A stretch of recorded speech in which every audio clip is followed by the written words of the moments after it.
ఇప్పుడు ఓజీకి మీకు ఇచ్చిన బ్రీఫింగ్ ఏంటండి? సో అది should not be revealed, not still release. అదే అది కానీ యాక్చువల్లీ మంచి పవర్ఫుల్ పాట అదొకటి చెప్పండి. అది I'm not suppose to reveal. దాని గురించి ఏమి చెప్పడానికి లేదు కాబట్టి మేము అడగం. ఆ సస్పెన్స్ ఫ్యాన్స్ అందరి కోసం సస్పెన్స్ అలాగే. ఇది కూడా నేను యాక్చువల్గా నేను సాహసం చేసి మీతో రివీల్ చేశాను. అదే నో అది జగమెరిగిన సత్యం. మీరు రివీల్ చేయడం ఏంటి? మాకేంటి సోర్సెస్ ఉండవని ఏమిటి? విశ్వ గారు రాస్తున్నారు ఇలాగా మీరు అని. సో ఇవన్నీ ఇలా ఉంటే మీ డబ్బింగ్ ప్రయాణం 150 చిత్రాలకి మీరు డబ్బింగ్ చెప్పారు. అవును. సో అది కూడా చాలా ముఖ్య పాత్రలకి చెప్తూ వచ్చారు. ముఖ్యంగా ఏంటంటే నాకు డబ్బింగ్ కార్డ్ నాకు ఎప్పుడు గుర్తుంచుకోవాల్సిన వ్యక్తి అచ్చిరెడ్డి గారండి. ఆయన నా కాలేజ్ నుంచి నేను ఏకపాత్రాభినయం చేశాను. ఎన్టీ రామారావు దానవీర సూరకర్ణల డైలాగులు అవి చెప్పాను అనమాట. ఆయన చూసి చాలా ఇంప్రెస్ అయ్యి వాయిస్ కొంచెం కల్చర్ బాగుంది, మా సినిమాలో విలన్ ట్రై చేద్దామని నాకు ఆయనే డబ్బింగ్ యూనియన్ కార్డ్ ఆయన డబ్బులు కట్టేసేసి ఇంటికి పంపించాడు యూనియన్ కార్డ్.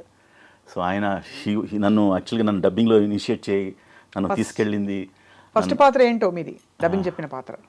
ఫస్ట్ పాత్ర మాత్రం బాగా హిట్ అయిన పాత్ర సింహాద్రిలో రాహుల్ దేవకే.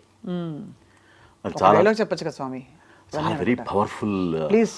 అలాగే అందుకే మేము వెయిటింగ్ ఆ విలన్ని మళ్ళీ చూడాలని. చాలా భయంకరమైనటువంటి కొంచెం వల్గారిటీతో కూడిన వ్యవహారం అడేలాగది. ఆంటోనీతో కొనాలనో కదరా, సిగ్గుపడతాయే.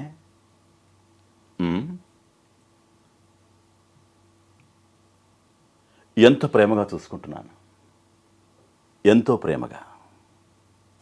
గత 3 నెలలుగా నేను ఎవరినైనా రేప్ చేశానా? ఎవరైనా మర్డర్ చేశానా? ఎవరిలో తగలబెట్టానా? లేదే. ఏం చేసింది? 10 మందిలో ఈ బాలనాయర్ని కొట్టింది. కొట్టింది. లోకువైపోయాను. అబ్బా సూపర్. మీకు చెప్పనా విశ్వ గారు, నిజంగా మీ డబ్బింగ్ వాయిస్ అయితే సూపర్. అది కూడా విలన్లకి అంత ఈజీ కాదు చెప్పడం. ఇప్పుడు కూడా కుబేరాల విలన్ కూడా చాలా ఇంట్రెస్టింగ్గానే ఉంది. దిలీప్ సాహిల్ అని బాంబే విలన్. దిలీప్ సాహిలా బాంబే విలన్? ఏం డైలాగులు ఎలా ఉన్నాయో? ఎవరు చెప్తున్నారు అంటే ఏ సినిమాకి చెప్తున్నారు?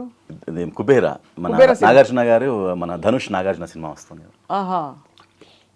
అందులో మీరు అయితే విలన్లకు ఎక్కువ, విశ్వ గారు హీరోల కంటే విలన్లకు ఎక్కువ సూట్ అయిపోయారు. విలన్లకే చెప్తున్నాను, హీరోలకు ఎవరు చెప్పించారు. సింగిల్ టేక్ ఆర్టిస్టా విశ్వ గారు మీరు? Single take artist. అంటే ఇప్పుడు బాగా అలవాటు అయిపోయి నలిగిపోయి ఉంటారు. అండ్ మీ వాయిస్ టింబర్ ఎలా ఉందంటే, అంటే ఎంత కల్చర్డ్ వాయిస్ మీది. దానికి ఏమైనా ప్రత్యేకంగా కృషి చేశారా? నేనేం చేయలేదండి, జన్మతా వచ్చింది. ఎప్పుడు ఏ కృషి ఏ ప్రయత్నం ఏం చేయలేదు. ఇప్పుడు మీరు మెళకువలు ఉంటాయి కదా, ఓ డైలాగ్ చెప్పారు. సల్ఫర్ ఎంతరా 10 కిలోలు తగ్గింది. నువ్వు నా కాడు చేసినప్పుడు నీ బరువు ఎంతరా? ఇప్పుడు 10 కిలోలు అట్ట పెరిగావరా? నీ ఉప్పు తిని పెరిగానన్నా. నా ఉప్పే కాదురా, సల్ఫరు టేకు షుగరు అన్నీ తినేస్తున్నావు. సల్ఫరు టేకు అన్నీ తినేస్తున్నావు అని కిందకు వచ్చింది కదా ఆ కరువు. అది ఎవరు నేర్పిస్తారు? నేర్చుకుంటారు అంతేనా? నేర్చుకుంటాం. అది చూడడం, ఆర్టిస్ట్ దాన్ని బట్టి దాన్ని మాడ్యులేట్ చేయడం జరుగుతుంటుంది. అదే ఆ మాడ్యులేషన్, అది మీరు స్వతహాగా మాడ్యులేషన్ అవసరం. ఆర్టిస్ట్కి ఆ మాడ్యులేషన్ ఫైనల్ న్యూయాన్సెస్ పట్టుకోవాలి. దీనికి నేపథ్యం ఏంటని అడుగుతున్నాను. అంటే మీరు చూసి విని నేర్చుకున్నారా? చాలా మంది ఆర్టిస్టులు నాకు ముఖ్యంగా ఏంటంటే సాయి కుమారు, రవిశంకర్ వీళ్ళు చెప్పే విధానం, వాళ్ళ నుంచి చూసి నేర్చుకునే నేను. అంటే అబ్జర్వేషన్ ఈజ్ వెరీ ఇంపార్టెంట్. కళాకారుడి అబ్జర్వేషన్ ఇంపార్టెంట్ కదండి. అవును అవును. సో దీంతో పాటు మీరు మిమిక్రీ కూడా కొంత చేస్తారా? మిమిక్రీ చేస్తాను. అదే మిమిక్రీ చేస్తారు. లక్ష్మీ ఎన్టీఆర్లో ఎన్టీఆర్ వాయిస్ గుర్తుంది నాకు. అందుకే అడగబోతున్నాను. నాకు ఎన్టీఆర్ గారి వాయిస్ నాకు చాలా చేస్తానండి, ఇష్టం.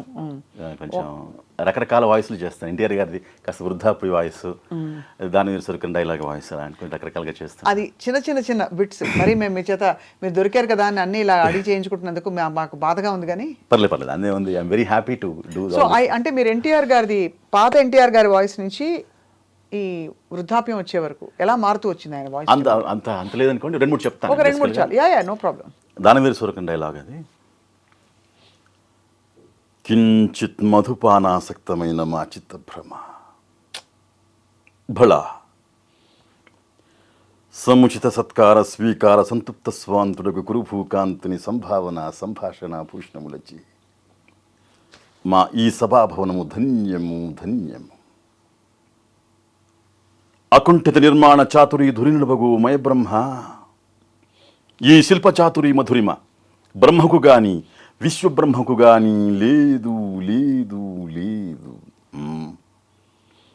లేవచ్చును, లేకుండా పోవచ్చును, కాని పాండవ హతకులకెట్టి పరిషత్తు లభించుట మాత్రము మానధనులమగు మాబోంట్లకు దుస్సహము.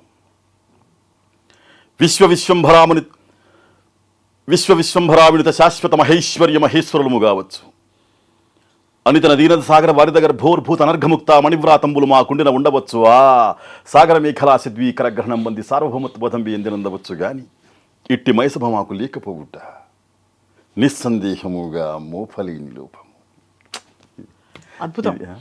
లక్ష్మీస్ ఎన్టీఆర్లో కొంచెం లేట్ ద ఎండ్ ఆఫ్ అదే కొంచెం చర్మాంకంలో గొంతు ఉన్నటువంటి బరువుగా ఆ ఉన్నప్పుడు. voice. ఈరోజు మీతో గడపాలని, మీతో వార్తాలాపాలు చేయాలని ఎంతో ఉత్సాహంగా, ఉద్వేగంగా, ఒక రకమైనటువంటి ఉత్సాహభరితంగా మీ దగ్గరికి వచ్చాను. మనదే విధంగా సూపర్.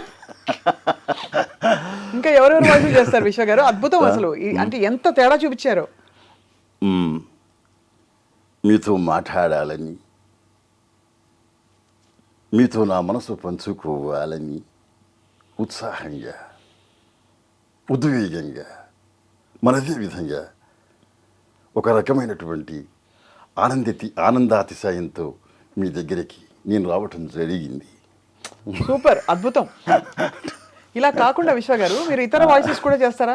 ఎన్టీఆర్ గారి వాయిస్ అందరికీ తెలుసు, ఎందుకంటే గతంలో మీరు లక్ష్మీస్ ఎన్టీఆర్ కి చెప్పవలసి వచ్చి చెప్పలేదు లాస్ట్ లో మళ్ళీ అని. నేను చెప్పాను. ఫైనల్లీ మీరే చెప్పారు. మధ్యలో ఫస్ట్ మీరు చెప్పారు, ఫస్ట్ నాది ఫైనల్ వాయిస్ నాదే. తర్వాత మీరు చెప్పలేదు, తర్వాత మళ్ళీ మీరు ఫైనల్ వాయిస్ మీరే అయ్యారు. యాక్చువల్గా ఏంటంటే అది ఆ పాత్ర నాకు వచ్చింది. యాక్చువల్గా I was suppose to do that character. ఓహో, నటన పరంగా మీకు రావాల్సిన డబ్బింగ్ మీరు you ended up. I ended up doing dubbing. యాక్చువల్గా అది ఐ వాజ్ కొంచెం భయపడ్డా నేను, సో ఆన్ స్క్రీన్ రావడానికి. అందుకని చేయలేదు. So I was not reluctant, I was reluctant to do the screen ముందు రావడానికి ఇష్టం లేదు నాకు. ఓహో, అది విషయం. ఏదో అప్పుడు తేడా జరిగిందని గుర్తుంది నాకు. సో కాకుండా అక్కినేని నాగేశ్వరరావు గారు కానీ పాత తరంగ వాళ్ళు, లేదు పాడే వాళ్ళ మిమిక్రీ.